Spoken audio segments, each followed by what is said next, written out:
म्हणजे तुम्ही आम्ही सारे जना पोट आहे तोंड आहे जीभ आहे सोस आहे चमचमीत गाण्याचा ते आम्ही सारे खवय्ये आम्ही सारे खवय्ये सारे खवय्ये आम्ही सारे खवय्ये एकमेका शिकवित नवे काही बनवावे किती किती चोचले ते जिभेचे हे पुरवावे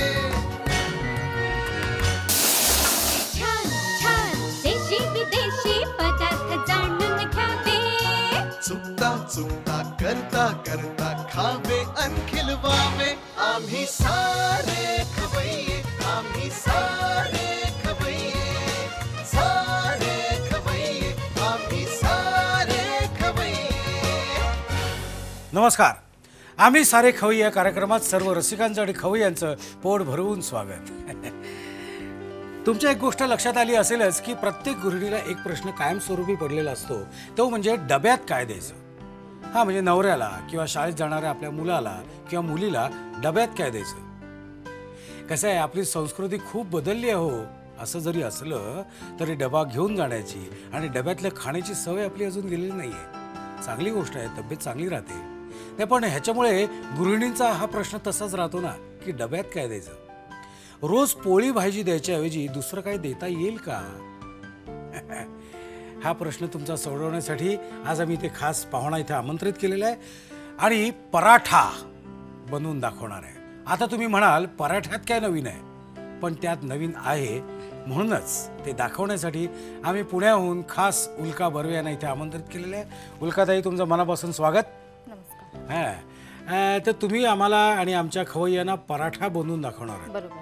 मला सांगा, साधारण पराठ्यांचे किती प्रकार असतील? पराठ्यांचे तसे बरेच प्रकार आहेत, जेवढं आपण त्याच्यामध्ये व्हेरिएशन करत जातो।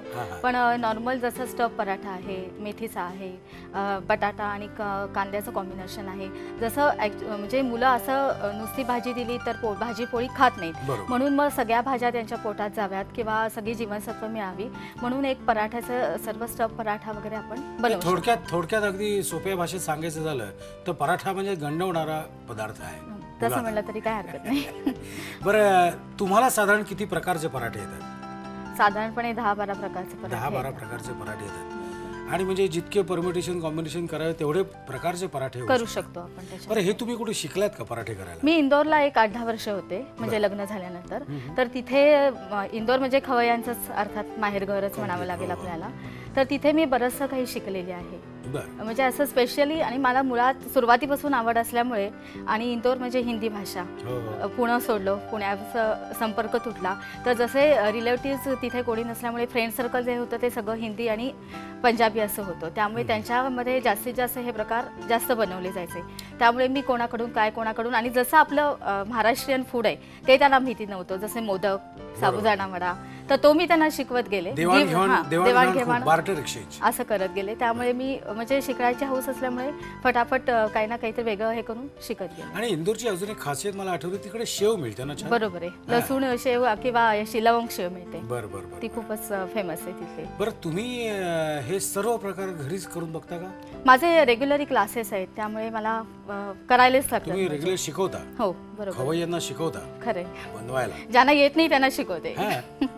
तुम्ही काय दाखवणार आहात आम्हाला, त्याबद्दल प्रेक्षक अतिशय उत्सुक आहेत। आपण आपल्या स्वयंपाकघराकडे जायचं का? नक्की या, मला सांगा तुम्ही एक्झॅक्टली काय काय दाखवणार आज? आज स्टफ पराठा आणि रामबाबू स्टाईल एक यूपी पराठा मी दाखवणार आहे। स्टफ पराठा आणि रामबाबू पराठा, बरोबर। बरं, पहिल्यांदा काय दाखवणार आहे? पहिल्यांदा स्टफ पराठा घेऊया ओके, आपण। त्यासाठी लागणारं साहित्य काय आहे हे आपल्या रसिकांना सांगायचं का? जरा सांगता का? त्याच्यासाठी आपल्याला गाजर, सिमला मिर्च, कोबी आणि बीट हे प्रामुख्याने समावेश केले। त्याच्यानंतर मैदा आणि कणिक असं एकत्र करून पीठ भिजवलेलं आहे आपण ह्याच्यामध्ये। त्याच्यानंतर हिरवी मिरची बारीक चिरलेली, जिऱ्याची पावडर, आलं लसूण पेस्ट, मीठ आणि कोथिंबीर, आणि फ्राय करण्याकरता सॉल्टेड बटर। बरं बरं, आता आपण प्रत्यक्ष कृतीला सुरुवात करायचं का? काही हरकत नाही। ओके, गॅस पेटवून घेऊ आधी। हां,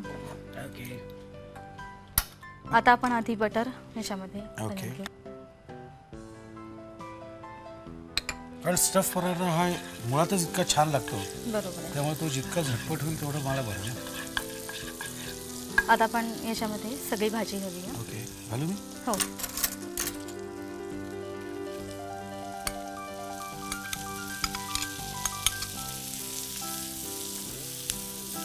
असं रंगीबेरंगी छान दिसतं ना. हम्म. आणि आता हे करताना आपण याच्यामध्ये मीठ घालणार नाही आहोत. मीठ कारण घालणार काय नाही आहोत. आत्ता नाही घालणार आहोत म्हणजे. कारण आता जर का आपण ह्याच्यामध्ये मीठ घातलं तर त्याला पाणी सुटेल. बरं. त्यामुळे तो पराठा लाटायला म्हणजे कठीण जाईल. त्यामुळे हे सगळं मिश्रण एकदा करून घेतलं आणि पूर्णपणे थंड झालं की मग आपण त्याच्यामध्ये मीठ घालणार आहोत. Okay okay. थोडीशी जिरा पावडर,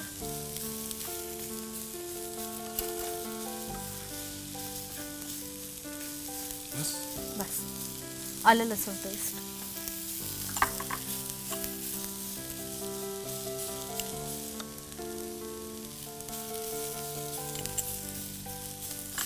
आता मिरच्या सगळ्यात शेवटी बारीक चिरणी आता घातली. आत्ताच घालायचे. हो.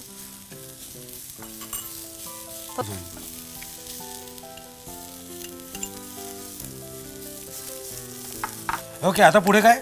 आता हे आपण मिश्रण थंड करायला ठेवूया. थंड करायचं. ओके. आम्ही जरा हे मिश्रण थंड करायला ठेवतोय. तोपर्यंत घेऊया एक छोटासा ब्रेक. नंतर सर्व खवय्यांचं मी मनापासून स्वागत करतो. भाजी छानपैकी थंड पडलेली आहे, हे झालेली आहे. आता पुढे काय करायचं तुम्हाला सांगा. आता आपण आधी ही जी भाजी पूर्णपणे थंड झाली आहे याच्यामध्ये आपण थोडीशी कोथिंबीर घालून घेऊया. बरं. कारण काय जर का अजून थोडंसं त्याच्यामध्ये पाणी असेल तर ते कोथिंबीरीमुळे पूर्णपणे सुकलं जाईल हे मिश्रण. आणि जर का तुमचं मिश्रण पूर्णपणे कोरडं नसेल तर तुमचा पराठा म्हणजे त्यातून हे जे आपण स्टफ केलेलं आहे ते बाहेर पडण्याची शक्यता आणि असते. करेक्ट रिझल्ट्स मिळण्यासाठी हे करणं आणि जरुरी आहे. कोथिंबीरीचा वास सुद्धा छान छान लागतो. लागतो. Okay okay. आता हे आपण इथे ठेवायचं. नेक्स्ट काय करू? आता आपण पराठे हे मिक्स करायला- करायचं का वरच ठेवायचं? नाही, मिक्स केलं तरी चालेल. ओके. आता जे हे आपण कणिक भिजवून घेतलेली आहे त्याच्या आपण एकासारख्या एक हे करून घ्यायच्या लाट्या म्हणजे बरं. थोडक्यात. आणि जसं काय तो पराठा करताना जनरली बायका काय करतात की एक पोळी लाटली त्याच्यामध्ये मटेरियल टाकलं की झालं. पण असं करायचं नाही. म्हणजे काय ते मिश्रण बाहेर येण्याची शक्यता असते. मग? त्यामुळे तुम्ही एकावर एक असं करून त्याच्यामध्ये आपण हे स्टेफिंग करणार आहोत. Okay okay. बरं. आणि नेहमी हे लक्षात ठेवायचं की जेव्हा पराठा करताना खाली थोडासा मैदा आपण टाका म्हणजे भुरभुरणार आहोत. ओके. त्यामुळे पटापट हा जो आपण आहे तो सरकू शकतो. Okay okay.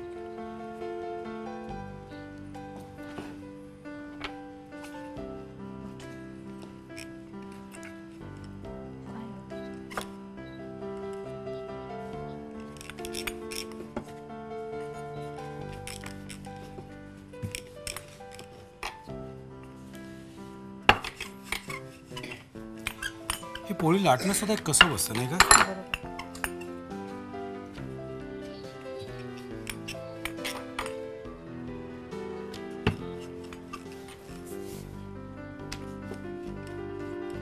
हा एक आपलं पहिलं रेडी आहे. ओके. त्याच्यानंतर आपण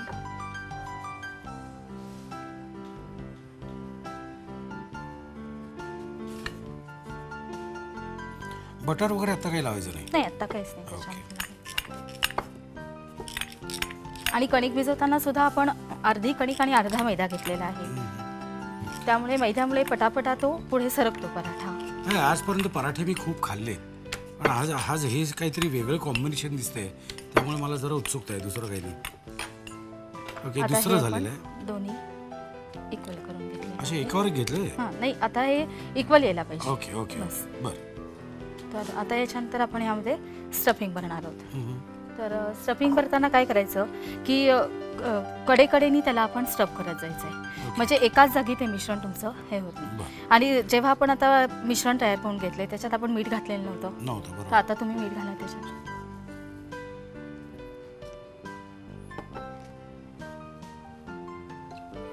आणि हाताने जे मिक्स होतं ते चमच्याने होत चमच्याने नाही होत साधारणपणे.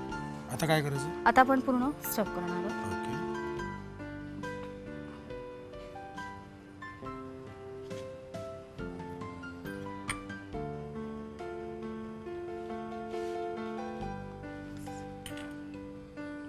बस.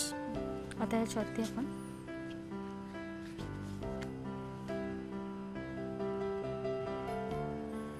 ओके. हे म्हणजे साधारणपणे जाडजूड माणूस एखाद्या शर्टामध्ये स्वतःचं अंग कोंबतो तसं न करता थोडंसं बारीक अंग आणि सुटेबल शर्ट असं पाहिजे तर हे बरोबर होतं. आता आपण परत एकदा लाटून थोडासा घ्यायचं. मैदा टाकून लाटून घ्यायचं. बरोबर. आधी थोडंसं भाकरीसारखं तुम्ही त्याला हे करून घ्या. आता माझ्या मते लाटायची काही गरज गरजच नाही. नाही. आता बायकांची एक जनरल चूक काय होते की पराठा टाकला की लगेच ते त्याच्यावरती बटर किंवा तेल हे सोडतात, त्यामुळे तो लगेच करपण्याची शक्यता असते. तर तो छानपैकी शेकून घ्यायचा आणि मगच त्याला आपल्याला जे काय हवं असेल बटर म्हणा तेल काही पण आपण घालू शकतो. Choice okay okay. तसं करायला सोपं आहे करायला सोपं आहे नाही का? म्हणजे बऱ्याचशा गृहिणी तुमचं ते बटाट्याचं आलू हे जास्त करतात कारण ते जास्त फास्ट होतं. फास्ट. आणि कसं आता छान पाऊस पडतोय तर पावसाळ्याच्या ह्याच्यात सगळा स्वयंपाक करण्यापेक्षा एक मस्तपैकी गरमागरम पराठा केला, एका पराठ्यानेच गार होतो माणूस. एका गरम पराठ्याने गार होतो. बरोबर. आता आपण त्याच्यामध्ये बटर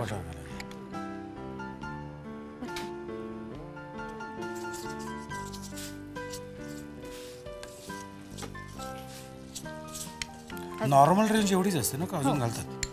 नाही चालेल ना थोडंसं. काय खायचं ते एकदाच खाऊन घेऊया ना, सोडा का.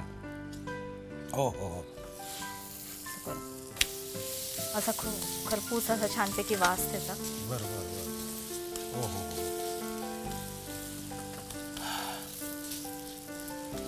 आता हा आपला paratha ready.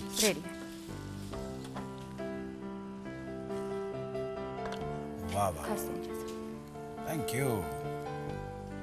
Stuff paratha ready आहे. याचं साहित्य आणि कृती तेवढं लिहून घ्या.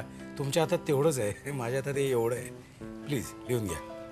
स्टफ पराठा तयार करण्यासाठी लागणारं साहित्य: गाजर, सिमला मिरची, कोबी, बीट, मैदा आणि गव्हाचं मळलेलं पीठ, हिरवी मिरची, जिरपूड, आले लसूण पेस्ट, मीठ, कोथिंबीर आणि बटर. कृती: प्रथम भांड्यामध्ये बटर गरम करून त्यात गाजर, सिमला मिरची, कोबी आणि बीट एकत्र परतून घ्यावं. त्यात जिरेपूड, आलं लसूण पेस्ट आणि हिरवी मिरची घालून मिश्रण गार करून घ्यावं. गार झालेल्या भाजीमध्ये कोथिंबीर एकत्र करावी. तयार मळलेल्या पिठाच्या 2 समान पोळ्या लाटून घ्याव्यात. तयार भाजीमध्ये चवीनुसार मीठ घालून मिश्रण पोळीवर एकसारखं पसरवून घ्यावं.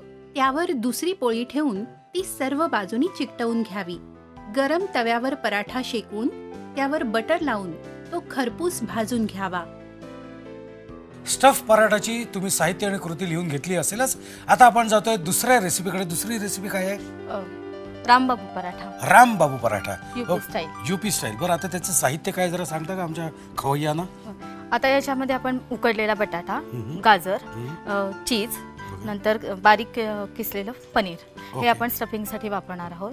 आणि भिजवलेली मगाशी जशी आपण पराठ्याला कणिक भिजवून घेतली होती, अर्धा कणिक अर्ध मैदा, त्याचप्रमाणे ही कणिक भिजवलेली आहे, रेडी करून घेतली आणि हे बटर, मीठ आणि कोथिंबीर. ओके. आता सुरुवातीला प्रथम आपण काय सुरुवातीला आता आपण हे सगळं जे साहित्य आहे ते चांगलं नीट एकत्र करून घेऊया. ओके, सुरुवात करूयात आपण. आता आपण बटाटा,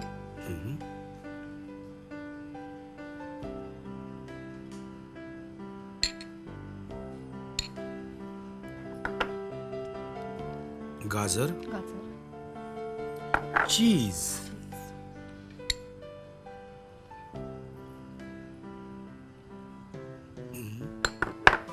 आणि पनीर. ओके. म्हणजे बटाटा, शिजवलेला बटाटा, गाजर, चीज आणि पनीर हे साधारण 1-1.5 चमचा आपण एकत्र करून घेणार. ओके. मीठ आत्ता घालायचं नाही, आता याच्यामध्ये घातलं तरी चालेल, कारण काय आता आपण याच्यात वाफवणार वगैरे काहीच नाहीये, त्यामुळे पाणी वगैरे सुटण्याची शक्यता कमी आहे. घालू.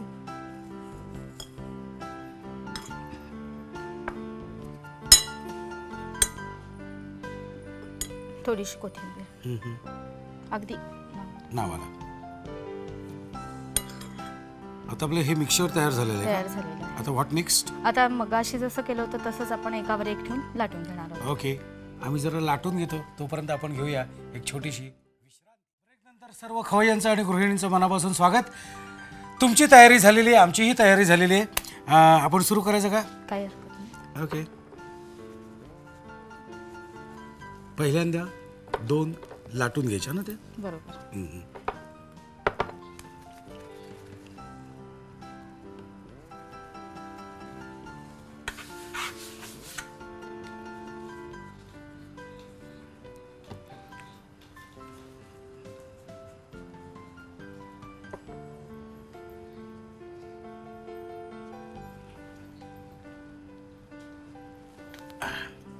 ऐक.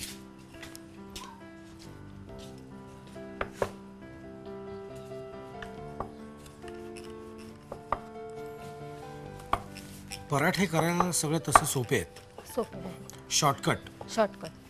भाजी पोळी करायचा आळस आला पूर्ण जेवण की हे करा, कारण त्याच्यामध्ये सगळंच भाज्या असल्यामुळे आपल्या पोटात जातात ना. बरोबर. हे भाजी पोळी खाल्ल्यासारखं सुद्धा होतं आणि वेळ सुद्धा वाचतो. भांडी पण वाजतात. भांडी पण वाजतात आणि म्हणजे सगळी चेनच कमी होते ना. भांडी धुण्यापासून सगळं कमी होतं. आणि घरच्यांनाही काहीतरी वेगळं खाल्ल्याचं हे होतं. आणि खरंच आहे, म्हणजे हे रोज उठून भाजी पोळी भात आमटी हे सगळं करायचं, त्यात जवळजवळ 1.5-2 तास जातात नाही म्हटलं तरी. मग अशा वेळी हे पराठे आपल्याला फार उपयोगी पडतात आणि आपल्याला आपल्या चवीप्रमाणे खाता येतं. म्हणजे कोणाला मिरची बरोबर खायची असेल तर मिरची बरोबर खाता येतं. ओके. हे आता आपण मगासारखं झालेलं आहे. बरोबर. आता हे घालायचं असेल ना त्यात. थोडंसं मैदा पण खाली.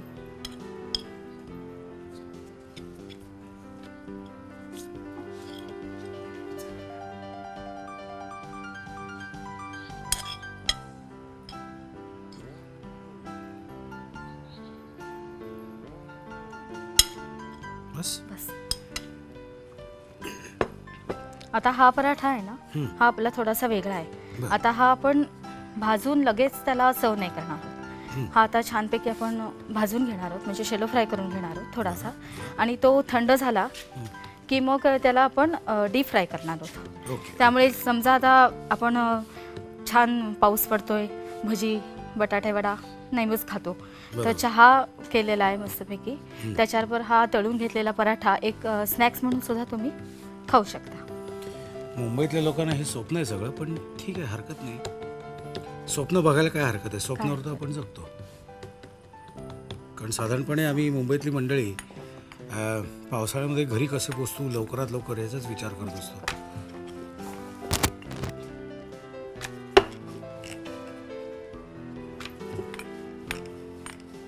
ओके. हे फक्त लक्षात ठेवायचं की सारण तुमचं कुठूनही बाहेर येता कामा नये, किंवा नाहीतर तो पराठा पूर्णपणे असं पोलपाट चिकट होणार आणि मग रोहिणी कंटाळून पराठे करणं सोडून देणार. कुठून या नादाला लागले असं होईल. असं व्हायचं.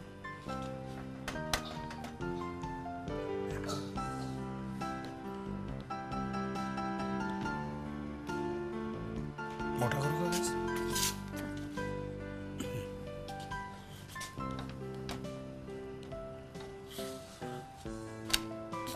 हो, हो. दिसायला बघा आता एक 5 मिनिटं हा थंड व्हायला ठेवूया. 5 मिनिटं थंड होईल. Okay okay. पराठा आता थंड झालेला आहे. आता पुढं काय करायचं? आता आपण याचे छान 4 तुकडे करून घेऊया. ओके. हात सांभाळा.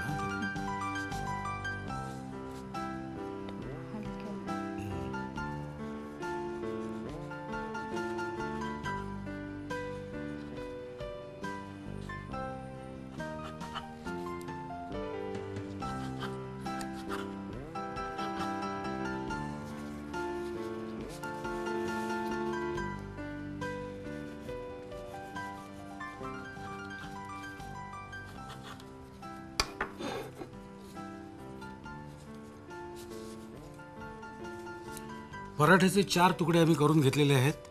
आता आपण त्याला डीप फ्राय करणार. ओके.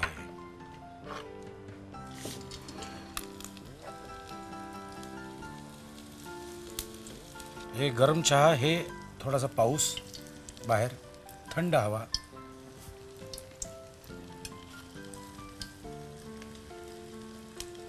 वा वा वा.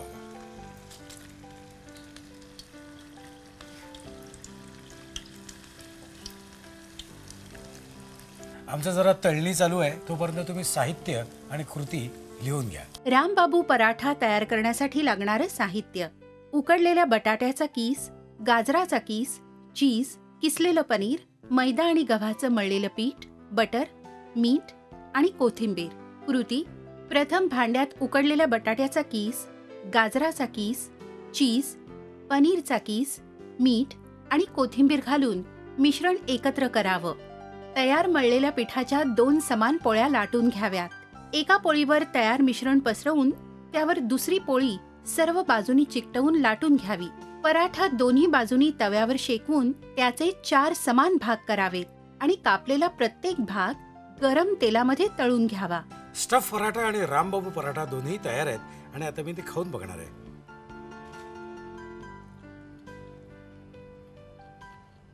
उत्तम, अप्रतिम.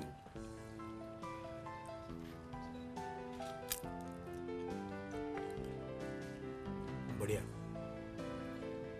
या पराठ्यांचं एक गंमत असते नाही का? या पराठ्यांची गंमत अशी आहे की हे जेवणाच्या ऐवजी सुद्धा आपल्याला बनवता येतात, वापरता येतात, पोट भरतं.